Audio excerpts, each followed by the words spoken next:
I'm Paul Thompson, and this is my Project Hell, where for the next 20 minutes, Kelly and I are going to throw out the corporate lingo and talk some no-nonsense project management to give you plain solutions to real project problems.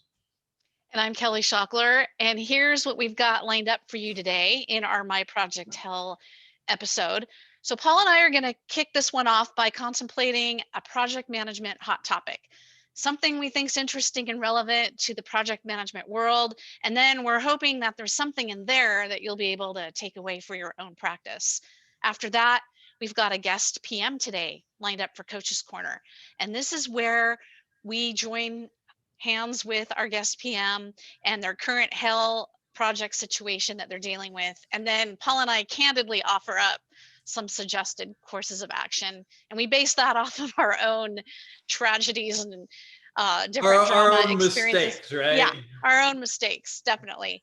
And then maybe if there's a few precious minutes left out of that 20, we're going to answer a question or two from those of you who have joined us live today. And you can also type your questions into the Q&A. That's where we'll grab the ones for at the end of the show. And then also we want you to use the chat. If you want to exchange ideas and thoughts with us and one another, we're taking a look at that too. So Paul, before you introduce the hot topic, did I forget anything? I think that's all of it. So why don't we kind of bring up the hot topic, which this week is when Agile just won't do. And I want to kind of give a little background, right? Back in 2001, there was a little ski resort located in the mountains of Snowbird, Utah. And a group of 14 developers got together to figure out a better way to build software products.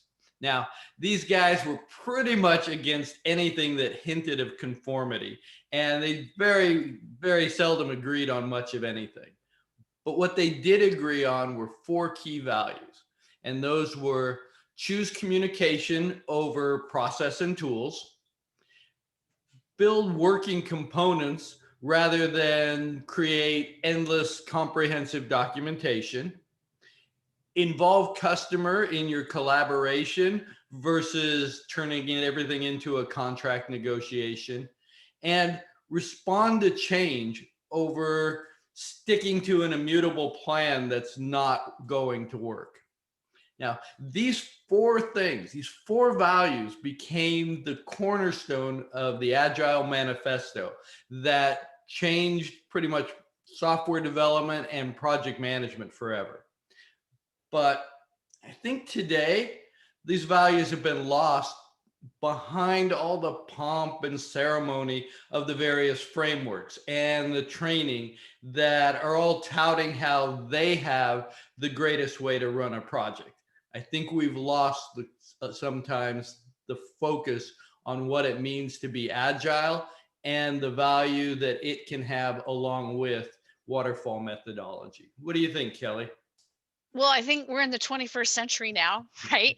And I also think that those who are listening today, we know Agile is the it approach right now, right? We've got organizations and companies of all kinds in different sectors, in addition to the tech sector, and they're trying to integrate Agile into their project management discipline. And of course, this is good. All those things, those tenets that you just mentioned, those are good things. But then there's also this kind of overzealousness and purist philosophy that we have to have Agile and it has to be this way and we have to do it this way. And organizations are diving into trying to integrate this without thinking about best fit approach for the kinds of projects they do. Mm-hmm. And then even when we're talking about project management, we literally can be talking about any of the many methods that are out there. Scrum, disciplined Agile, scaled Agile, extreme programming, Kanban, feature-driven development, and then I love this one, Scrumban. That's Scrum and Kanban together, and I think it would make a great amusement park ride. What do you think? That's right. I get the feeling that, a lot of times we get caught up in the ceremony instead of where it's going, because really, whether you're doing agile projects or waterfall, there's still some basic project management skills that need to be performed. um, and I can think of, four of my favorites, kind of top four again, right? Is project managers regardless need to create an environment for team success. They need to make sure that their team members have the right skills and they have all the right inputs that they need, right? Whether they're working on software development, rolling out networks, or blueprints to build a house. They also need to provide guidance to the team, because as project managers, we're often sitting outside and we've got a bigger view of everything, right? We can help the team see some of the things that they can't, because they're focused in on their project in themselves. And then finally, one of the things I think is most important as project managers is we need to clear the roadblocks and secure any outside resources that are needed to help the team. So it's independent of what framework you're running, right? Those are basic tenets of project management.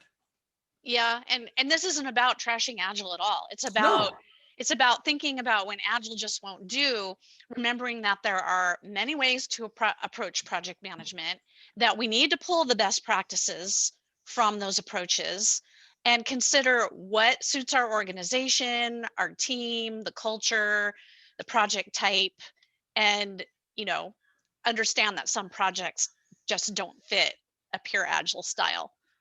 And I think you mentioned it earlier, right? Oftentimes it's a hybrid, right? You're Yeah. going to have some pieces that should be iterated through on your project, but others are just going to require a step-by-step waterfall approach. And as PMs that become familiar and comfortable with many different approaches, it allows us to kind of take into account what the corporate culture, what the project specific needs are, and then make sure that our methods and our guidance to the team follows the appropriate framework, and we don't Yeah. get caught up in pomp and circumstance. Yeah, which is easy to do. And I think no matter which approach you're going to use, make sure you define it up front when you're starting the project. Get the buy-in and the sign-off from your sponsors and your stakeholders. Spell out what your roles and responsibilities are going to be, especially if you are doing some kind of hybrid agile and your role as a project manager can be squishy and muddy, and Mm-hmm. there might be other expectations that others have about what you're supposed to be doing. Spell it out, get the sign off, everyone on the same page. Yeah, that's great advice, Kelly. All right, so I think we're ready to move into Coach's Corner with that. You ready? Let's see what Sarah has to say for us. Right on. We've got Sarah today, and you might notice that Sarah is not showing up in our panelists frame here on Zoom, and that's because she had some pressing project work she couldn't get out of today. And so we took the liberty of doing what we do in our Coach's Corner. PMs aren't able to show up on this day at this time. We connected with her a few days ago to learn more about her project health situation. So let's listen to that, and then Paul and I are going to roll up our sleeves and see how we can help. Katie, want to roll it? Good morning, Sarah. Thanks for joining us on My Project Hal. Thank you. Happy to be here.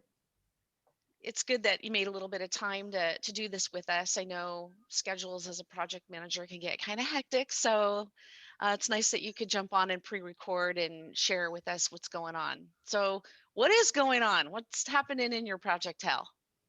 Well, one of the things I currently struggle with is how to balance the needs of the client or client groups, as well as the requirements of my own business. And when clients want to implement change, or we want to implement change on our side to create more efficiency, I have trouble balancing the needs and the timelines with trying to apply a formalized kind of project management process and approach.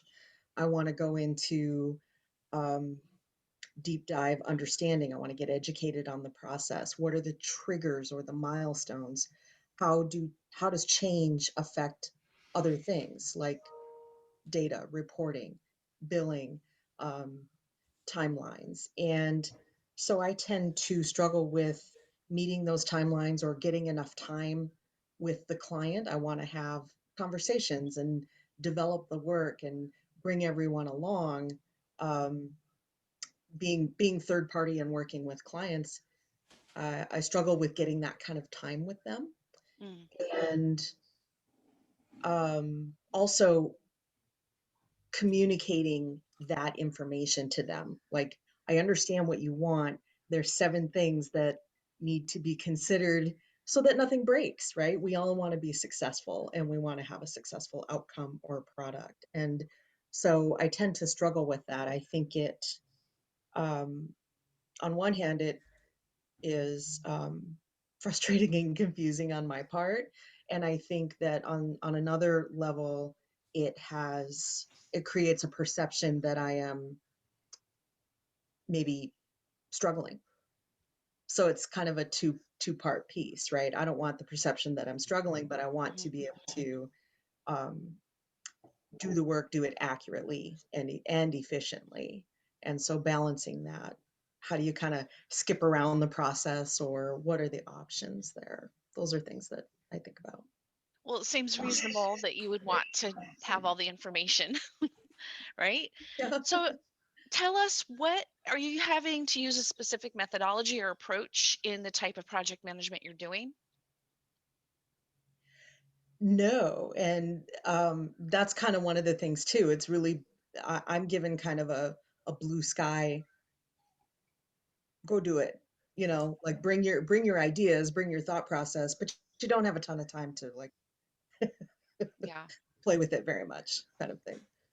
And so you're coming from the perspective of a third party vendor, which I love, because usually Paul and I are getting the PMs from the other side that are complaining about the vendors. And so here you are, the vendor, saying, hey, we've got some issues over here with the client. What type of contract are you under with the client? Is it fixed, fixed price? What's Yeah. the parameters? Yeah, it's mostly fixed price. We do have some administrative program. We have multiple types of programs. Most of it is fixed price, fixed scope. Okay, and then what would the perfect world look like to you? If What would be happening in the perfect world here with your client, as much as you know right now? As much as I know right now, I think we would be having regular meetings to identify first the scope of the changes and the scope of the work that we are creating and implementing. um, have that on a timeline and be tracking toward that. So we would have consistent communication. Um, I'm not able to get that commitment from the client. Okay, great. And hey, Paul, you have anything you want to ask Sarah? One quick question. From the consulting side, what sort of support are you getting from like the sales account team for this client? They are not super present. They tend to be working parallel. Okay. So they kind of parachute you in and hope for the best? Yeah. Okay. All right.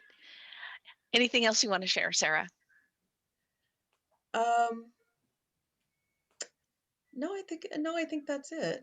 I think that's kind of that's kind of the crux of the situation. It is not out of my reach. I think that's one thing. I don't feel like I can't do this or I don't have the resources to do this. I think I can. It's really working with the stakeholders and getting that kind of engagement and commitment um, to get where we need to go. All right. Well, Paul and I'll see what we can come up with here, and you'll be able to find the replay of this session on our YouTube channel, or yeah, YouTube, and which will send you a link. So thank you for being with us today. We appreciate it. Oh, thank you for having me. It's a pleasure. Thanks, Sarah. Bye. All right, the struggle's real, Paul.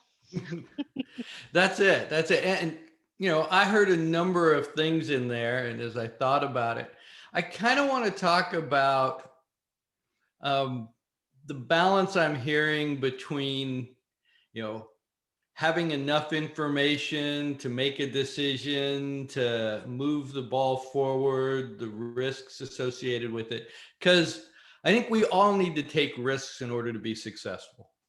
If you were to look up, Arena Heffington, Beryl Wang, or Oprah Winfrey, you're going to see that they all took risks to succeed, right? Vera Wang at 40 gave up a successful career in journalism to design dresses. Oprah moved across country to pick up a low-rated Chicago morning show that she ended up taking to national fame. But the key here is these icons really, they took calculated risks and they entered into these risks with eyes wide open. So I'm not saying, just throw caution to the wind and don't know anything, but understand where your risks are, right? And as project managers, as changes come down, we're not going to get all the details. We certainly don't want to get caught up in analysis paralysis, right? That never moves the project forward. So I think as project managers, we need to manage risks on our projects and ensure that the project gets done. Big key, I know you and I have talked about this dozens of times, the RAID log, right? That is such a great place to document the decisions we've made, right? We accepted this change, the project took it on, and this is why. And the risks are, we don't know these 5 things, or we're unsure of these 5 things, and this is what we're going to put in, and the assumptions we're making around there, so that you now know we chose to do this. Why? What were the risks? And keep those for managing that whole change that you've accepted until it's complete. That's kind of the piece I really think could move this forward a bit. Yeah, definitely. And when you mentioned those 3 women who were risk takers, they had to stand it confidently to take risks, right? Mm-hmm. And I think it's the same here for you, Sarah, that if you want to successfully balance the needs and wants of your client with timeline and budget, have those important conversations about what the downstream impacts are going to be of what's getting implemented. You're going to have to step out strongly in your project manager confidence and come forward with a game plan. And this also got me thinking, you're going to need your manager's support to do that, because this is being a change agent. This is shaking it up into something that everyone's just rolling along with no formal process or planning. And that's different. It's change, but to be efficient and effective as a PM, how are you going to get anything done if you're not being able to track to your baseline schedule and scope? That's what I'm thinking about, right? Mm-hmm. No, that's good. Definitely that change agent component, right? You need to step out of your comfort zone of, I have all the information I need. The other thing I think Sarah might want to think about is put on your client hat, right? Think like your client, like your project stakeholders are thinking, right? They're not focused on all the little details that are, as a project manager, are my responsibilities, right? They want to know a different level, and that's why they brought us in. So I need to think, talk, and provide them the feedback and information to make decisions at their level to things that hit them, right? Not, oh, this schedule has a conflict at this little piece, right? They don't care. Yeah, knowing your client's preferences, how they roll, and then structure your process where you can quickly get those change requests documented and managed. And you got to take their MO into consideration with whatever you're devising. And I don't want to be glib here either in saying just get confident, you just be bold. It's not that easy. We know that. You've got a ton of factors going on here that we don't even know about. So, I just want to offer to you, Paul and I are here for you. If you want to book time with us, we, book time with each of us, 30 minutes. We can help you get a game plan together, take it to your manager, get some support from that person so that you can say, okay, client, this is what we need. And this is based on, how their preferences are too. Yeah, good point. And I think as you pointed out a couple of times, right? Involve your management. I heard fixed price contracts, which tells me, the account team cares about change control. So bring them in, get them involved, and utilize the resources that as a consultant she has behind her. All right. I see we're at 11:20, which generally means that we're out of time. And look at that. We're always burning up those. Show. We're burning up those 20 minutes really fast. We are. And, I hope everybody enjoyed the show. I know Kelly and I had fun. We hope you did too. Please join us next week when our hot topic is going to be that invisible sponsor.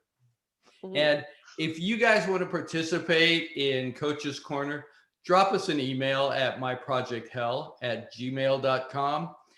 We're always on the lookout for project managers wanting to kind of step up their game and kind of pull themselves out of their own project hell. And we want to also invite you to follow our YouTube channel. You can share out our videos with other project managers who you think could use a little help in what they're doing. And so you can go listen to all the replays whenever you want. It's a good resource to have in your back pocket. And that link will be in your post-show email, along with a survey link to let us know what you thought about today's show. And then those links to Paul's and my calendar, where you can schedule 30 minutes with us to talk about whatever you want. Well, mostly whatever you want. We do have boundaries, I promise. All right. Take care, everyone. Thanks for joining.